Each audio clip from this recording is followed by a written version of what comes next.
Tudo bem, pessoal? Então a gente falou no bloco anterior sobre contenção da despesa com o pessoal e agora a gente vai falar de um outro tema que tem relação com a despesa com o pessoal, que é a auditoria da folha de pessoal. Mais uma vez, não se busca reduzir salários, nesse caso aqui.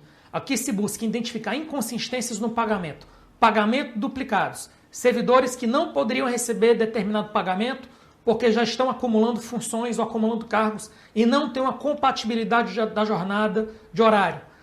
Pessoas que já morreram e continuam recebendo. Então, a auditoria da folha de pagamento é essencialmente isso. Então, em que consiste? Trata-se de estabelecer rotinas constantes que identifiquem pagamentos indevidos. Expectativa, conseguir cortar todos os pagamentos indevidos e reduzir a despesa com o pessoal. Desafios, necessidade de possuir um expert que consiga desenvolver trilhas. Ou seja, eu preciso de uma pessoa expert na legislação do Estado, na legislação do município, que consiga, a partir da legislação, considerando os dados do sistema, pensar em possíveis trilhas. Então, por exemplo, um servidor receber 2 férias no mesmo ano. Não é comum. Então, é preciso que o servidor saiba disso, que é uma coisa da legislação, e saiba onde, e você vai precisar de alguém que entenda da legislação, e você vai precisar de alguém que entenda de sistema, porque não adianta ter alguém que entenda da legislação apenas. Você precisa de alguém que entenda onde essas informações da legislação estão dentro dos sistemas, para aí você conseguir fazer as trilhas de auditoria. É assim que funciona.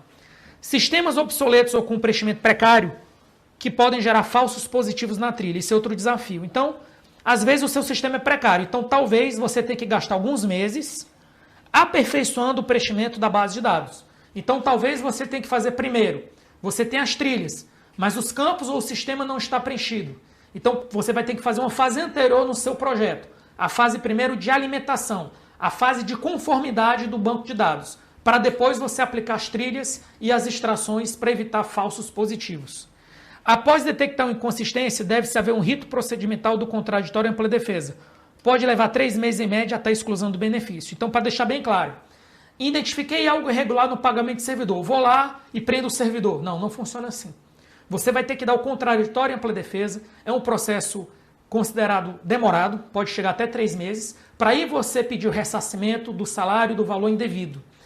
Importante, não adianta colocar uma pessoa aqui que seja afobada, porque se essa pessoa for afobada e começar a cortar salários indevidos, ela vai colocar todo o processo a perder. Então, tem que ser dado o devido rito ao processo legal do contraditório e ampla defesa e deve-se investir, recapitulando, primeira fase, conformidade das informações e melhoria do sistema.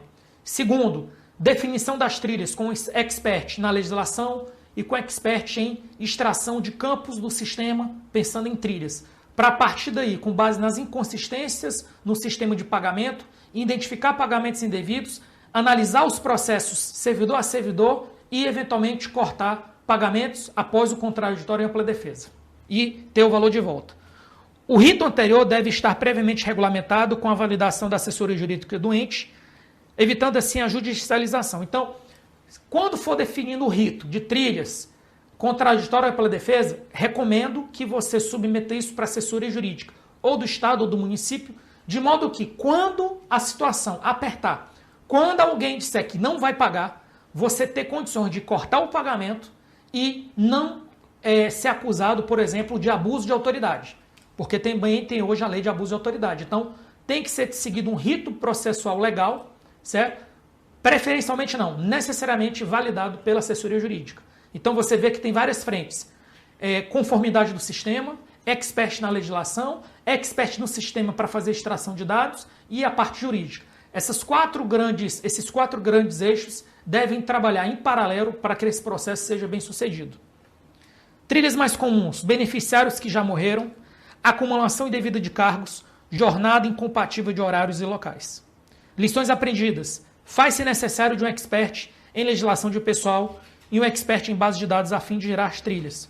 O rito de corte e suspensão do pagamento deve ter sido previamente validado pela jurídica a fim de reduzir o custo de judicialização. Você não vai pedir, mas você vai reduzir. É necessário o engajamento total das chefias dos órgãos, sob pena do prazo de 3 meses, se estender para 12 meses. Realizar reuniões trimestrais contendo as ocorrências, respostas, soluções e economia gerada. Esse procedimento tende a aumentar o engajamento de todos e pressionar os menos engajados no processo. Ou seja, a partir do momento que você é o gestor pelas trilhas de pessoal, você faz reuniões no nível secretariado, com a presença do principal decisor político, prefeito ou governador, já que o assunto é sério, você vai encorajar as secretarias menos engajadas a atuarem nas trilhas de pessoal para que essas trilhas de pessoal sejam tratadas. Beleza, pessoal? Fiquem com Deus e até a próxima aula.